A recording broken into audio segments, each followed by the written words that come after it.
నేను కాశీ 48 సార్లు వెళ్ళాను. 3 లక్షలు ఇస్తాను. 10,000 నుంచి మొదలుపెట్టి 48 సార్లు వెళ్ళినప్పుడు 3 లక్షల దాకా వెళ్ళాను.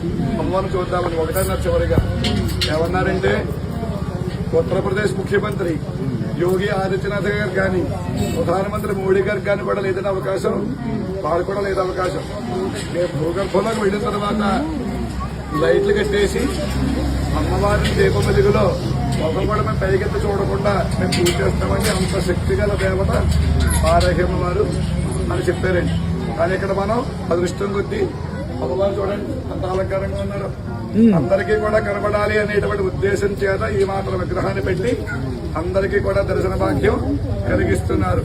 మరి కాశీ వెళ్ళిన తర్వాత మనం ఏం చేస్తామంటే శివయ్య చూస్తాం. ఇక్కడ కూడా శివయ్య చూడండి, నిన్నే ప్రతిష్ఠ అయ్యారు. ఆయన పేరు ఉమామహేశ్వరుడు. చాలా మంది వారాహ్యమ్మ వారి యొక్క భర్త విష్ణుమూర్తి అనుకుంటారు. ఆయన కూడా వరహోత్తరం ధరించారు కదా, కానీ కాదండి. ఎవరంటే ఉన్మత్త భైరవుడు, అంటే ఈశ్వరాంశ పరమేశ్వరుడు, అలాగే పార్వతీ అంశ వారాహ్యమ్మ.